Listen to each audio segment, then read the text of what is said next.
All right, welcome back to Wmma Now with your host, Chuck Simpson, and welcome to the recap for episode 3 of The Ultimate Fighter Season 30. Let's get down into it. So this episode opens with Chantel Coates. She's going night running. Apparently, she came into the house over 150 pounds. It's like, yo, you're supposed to fight at flyweight. Why are you coming in so heavy? But apparently, she had some problems going on beforehand, and including a miscarriage, which is why she's coming in heavy, because she's still coming in with some pregnancy weight, so I can overlook it. But at the same time, it's like, how are you mad at getting picked last when you're like so far heavy? It's like you don't even know if you're going to make weight to fight at this point. They show Mohammed Usman reassuring her, and he talks about how he relates to his problems. Then they cut to basically start featuring Usman. He talks about losing his son. He was born in Nigeria, raised in Texas. He has a very tight-knit family. Of course, he is the brother of the welterweight champ Kamaru Usman, who gave him advice for the show and how to handle it and everything. Apparently, Usman used to play American football back in high school and I guess college, and he made his pro debut in 2017. So then it cuts to Mitchell. Is it Sipe? Sipe? I've been calling him Sipe. I'll stick with Sipe. He's been wanting to fight Usman a long time. They talked about this on episode 1. And Amanda Nunes, his coach, he's on Team Nunes. Nunes wanted to make this fight happen for him because she knows how badly he wanted it. Anyway, Mitchell is 25. He's from California, but currently lives in Vegas. Apparently, he's born in Oklahoma, claims native descent. He had a rough upbringing with his mom, was living under like overpasses and stuff with her for a little bit until his dad gained custody of him. And he actually fought on the Dana White Contender Series before, so he's no stranger to the UFC's, entry-level programs. He lost the fight there. Then it cuts to Usman fight prep, and Pena gives him advice for dealing with Mitchell's trash talk. And the big thing they showed was that they want Usman focusing on throwing straight punches. Pena was saying, Mitchell throws a lot of looping punches, and they want Usman to just go straight down the center there, which is pretty good advice. Then it goes to some time at the house, and they show Mitchell's sitting there in a chair, and they called in someone for a haircut. He's getting a haircut, but as he's getting his haircut, he's just jawing away at Usman, who's across the room, and making fun of his hairline. Meanwhile, Usman, all he does is keep calling Mitchell a bum. I think there's definitely some irony there in getting your haircut while making fun of someone with super short hair and calling him bald, which I gotta be honest, that is like the most insecure thing you can do, is to make fun of someone's hairline. And you'll see a lot of YouTubers make fun of other dudes' hairlines too.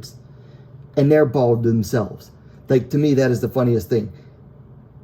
A lot of bald people make fun of other bald people's hairlines.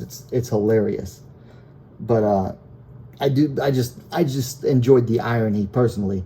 I think the trash talk going on between these two is about as lame as what their fight's going to be coming up, and we'll get to that in a minute. But I just enjoyed the irony of getting your haircut and then making fun of someone else's hairline. Anyway, it goes to the weigh-ins. Dana White is acting excited about the fight. And they showed it. It seemed like the trash talk was getting to Usman, because like when they're facing off after the weigh-ins, to me it seemed like it was starting to get to him. Like he was getting a little bit overexcited too much. Like he was trying to say, "Oh, I'm not going to let it get to me. I'm not letting it get to me," but it really seemed like it was getting to him. So then they do like a bit of a montage with the final words before the fight, and I was zoning out because it was just so very typical Ultimate Fighter stuff. And then it starts getting to the fight, and at this time there's 25 minutes to go in the show, so they're going to the third round. Anytime they get to the fight halfway through the show, it's going to be a long fight. That's just the Ultimate Fighter formula. All right, so first round, Usman versus Sipe.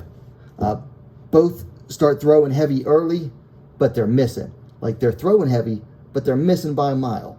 Mitchell starts playing head games. He's waving his arm in the air. He's smacking his chest. More waving it around. Very uneventful first half of the round. One point, Mitchell tags Usman, and Usman falls. He might have slipped because he seemed like he was off balance when he got tagged, but definitely hit him on the chin. Mitchell tries to follow up with strikes, but Usman manages to get up. And then after a few seconds more, Usman gets Mitchell down, tags him a couple times from top, but then Mitchell gets back up, and then the rest of the round is just completely uneventful. So then it goes to the second round, and it's more in action to start. It was just so much in action. More Mitchell showboating, just so much showboating.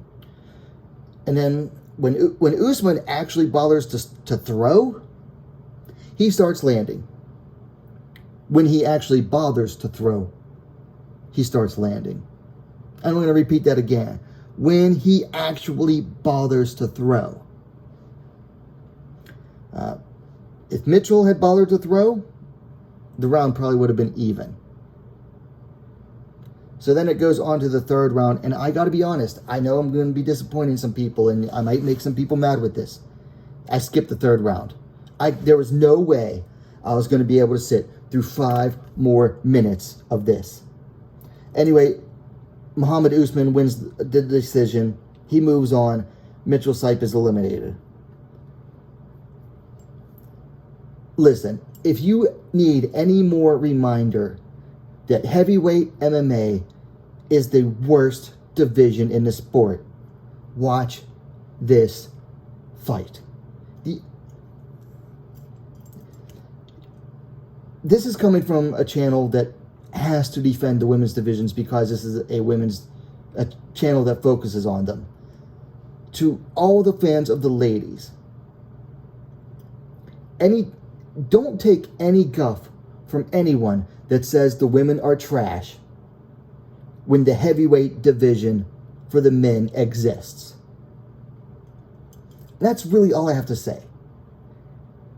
Heavyweight MMA is for athletes who couldn't succeed in whatever sport they were doing before they got into MMA.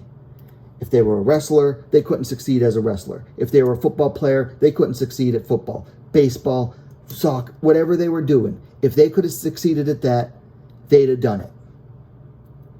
When they can't, they go to heavyweight MMA, the trashiest division in the entire sport.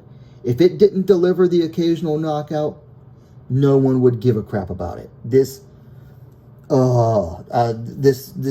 season of heavyweights is going to be terrible. So Mitchell gets eliminated, and frankly, I hope Usman loses his next fight for making me sit through 10 minutes. That was so bad I couldn't even make it through the third round. The fight was absolute garbage.